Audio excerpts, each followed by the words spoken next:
পশ্চিম বাংলার একজন বিখ্যাত বক্তা, ভালো করে শুনবেন। পশ্চিম বাংলার একজন বিখ্যাত বক্তা, তিনি রাজ্য বিধানসভার এমএলএ হয়েছিলেন, কলকাতা কর্পোরেশনের মেয়র হয়েছিলেন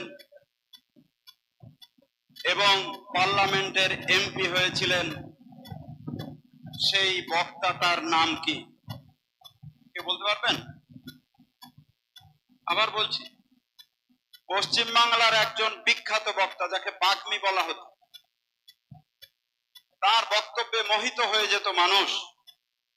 এমনকি কবিগুরু রবীন্দ্রনাথ ঠাকুরও তার বক্তব্যের ভূয়সী প্রশংসা করেছেন। তিনি রাজ্য বিধানসভার এমএলএ হয়েছিলেন, কলকাতা কর্পোরেশনের মেয়র হয়েছিলেন এবং ইন্ডিয়ান যে পার্লামেন্ট, সেই পার্লামেন্টের এমপি হয়েছিলেন। সেই বক্তাটার নাম কি? একজন আমাদের অবস্থা কত শোচনীয় হতে পারে আমি ভাবতে পারছি না। যে খুব বেশি দিন আগের কথা নয়, তিনি মারা গেছেন 1974 সালে।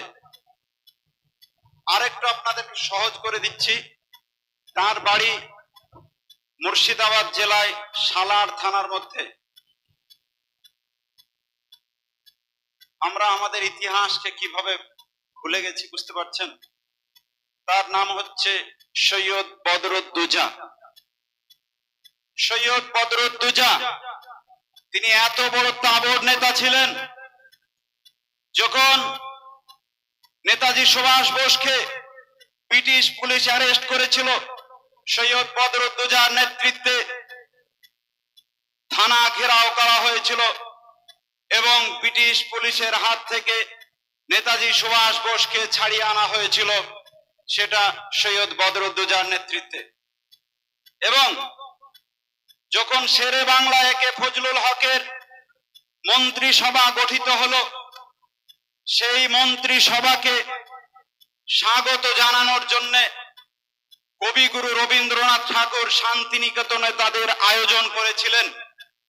সেই আয়োজনে সৈয়দ বদরুদ্দোজা বক্তব্য রেখেছিলেন। তার বক্তব্য শুনে কবিগুরু রবীন্দ্রনাথ ঠাকুর অবাক হয়ে বলেছিলেন যে আমি বড় কবি হতে পারি, কিন্তু আপনার মতো বক্তৃতা আমি আজ পর্যন্ত কারো মুখে শুনিনি এবং আমিও এ বক্তব্য দিতে ব্যর্থ। ভাই বন্ধুরা আমার, এই সৈয়দ বদরুদ্দোজা তিনি একটা বিখ্যাত কথা বলেছিলেন, সেটা হচ্ছে যে জাতির ইতিহাস নাই সে জাতি মৃত, যে জাতির ইতিহাস আছে ইতিহাসের খোঁজ নাই সে জাতি আরো মৃত। একটু খেচাবেচি করবেন না, খুব ভাইটাল পয়েন্ট আলোচনা করছি, একটু ভালোভাবে শোনার চেষ্টা করবেন। বক্তব্য অনেক রকম পাবেন, আমার বক্তব্য একটু ভিন্ন ধাঁচের হবে। জাতি আজকে ঘুমিয়ে গেছে, জাতির অস্তিত্ব আজ শেষ। আপনি দেখুন জালসাকে কেন্দ্র করে কিভাবে মেলার আয়োজন হয়েছে। আমার পূর্ববর্তী বক্তা বলেছেন, এটা কি ইসলাম অনুমোদন করে? আল্লাহ রাব্বুল আলামিন সূরা হুজুরাতের মধ্যে বলছেন, পড়বেন দেখবেন পরপর আয়াতগুলা, তোমরা নবীর কণ্ঠস্বরের উপরে তোমাদের কণ্ঠস্বরকে উঁচু করো না। আপনি এখানে কোরআন হাদিসের আলোচনা করছেন, মাইক লাগানো আছে পোলে, সেই পোলের নিচে বেচা কিনা হচ্ছে, ও কি সেই কোরআন হাদিসের কথা শুনছে? এটা তো নবীর কথা, নবীর কথাকে অ্যাভয়েড করা হচ্ছে। এই ধরনের মেলার আয়োজন যদি অচিরেই বন্ধ না করা হয়, তাহলে জাতি একদিন ধ্বংস হবে, এতে কোনো সন্দেহ নাই। ভাই বন্ধুরা আমার, আমাদের অবস্থা, আমাদের শিক্ষার হার, আমরা আমাদের ইতিহাসকে কিভাবে ভুলতে বসেছি, একটা উদাহরণে আপনারা পেয়ে গেলেন। একটা প্রশ্নের মধ্যে দিয়ে আমরা বুঝতে পারলাম যে আমাদের যে পূর্বপুরুষদের ইতিহাস, সেই ইতিহাসকে কিভাবে আমরা বেমালুম ভুলে যাচ্ছি। তো তিনি একটা বিখ্যাত কথা বলেছিলেন, যে কথাটা আপনাদেরকে বলছিলাম, যে জাতির ইতিহাস নাই সে জাতি মৃত, যে জাতির ইতিহাস আছে ইতিহাসের খোঁজ নাই সে জাতি আরো মৃত। আমরা আজকে মৃত, আমাদের ইতিহাস আছে।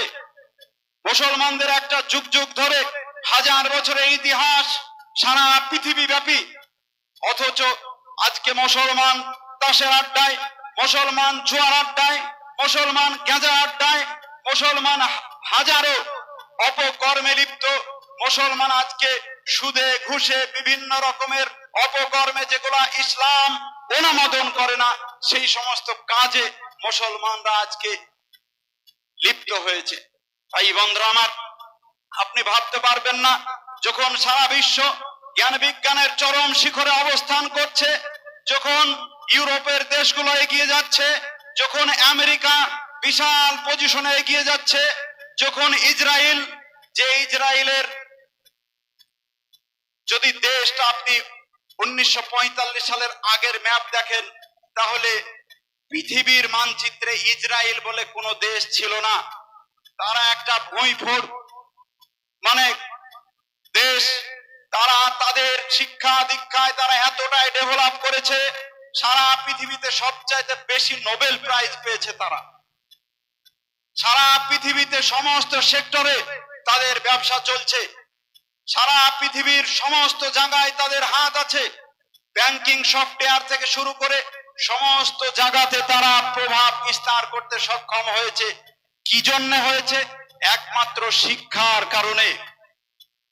আপনি শিখবেন না, আপনার মধ্যে লেবার শ্রমিকের জন্ম হবে। আপনি জ্ঞান অর্জন করবেন, আপনার মধ্যে থেকে জ্ঞান বিজ্ঞান উঠে আসবে, আপনি সারা পৃথিবীর শীর্ষ স্থান দখল করবেন। ভাই বন্ধুরা আমার, আল্লাহ রাব্বুল আলামিন আমাদের শেষ নবী মুহাম্মদ সাল্লাল্লাহু আলাইহি সাল্লামকে প্রথম ওহী হিসাবে 5টি আয়াত দিয়েছিলেন। এই 5টি আয়াতের মধ্যে 3টি কথা আছে, পড়ো, কলম, জ্ঞান। এই 3টি জিনিস যাদের হাতে থাকবে তারা হবে পৃথিবীর সুপার পাওয়ার, এতে কোনোই সন্দেহ নাই।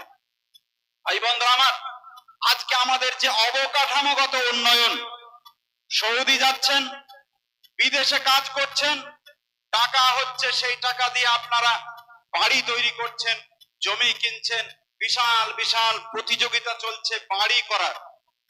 কিন্তু আপনার ছেলেটা পথভ্রষ্ট হয়ে যাচ্ছে, সে মদ খাওয়া শুরু করছে, সে হিরোইন খাওয়া শুরু করছে, একটু ভাবছেন না তার চেয়ে যদি আপনি সেই টাকা দিয়ে ছেলেগুলোকে মানুষ করতে পারতেন, কোরআনের শিক্ষা দিতে পারতেন, হাদিসের শিক্ষা দিতে পারতেন, তাহলে সেই ছেলেটা আদর্শ ছেলে হতো।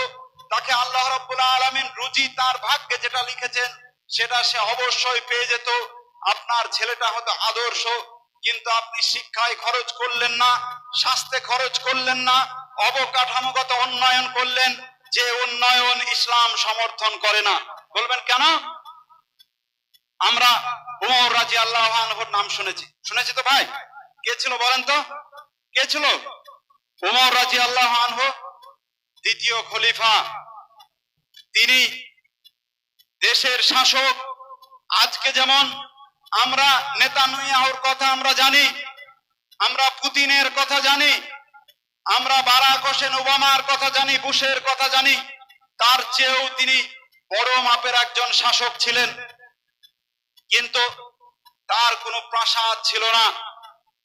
রোমান সম্রাট, পারস্য সম্রাট দূত পাঠিয়েছেন, খলিফাকে খুঁজতে খুঁজতে খুঁজে পেয়েছেন মরুভূমিতে কোনো এক গাছের তলায় তরবারিটা রেখে, চাবুকটা রেখে তাতে মাথা দিয়ে ঘুমিয়ে আছেন।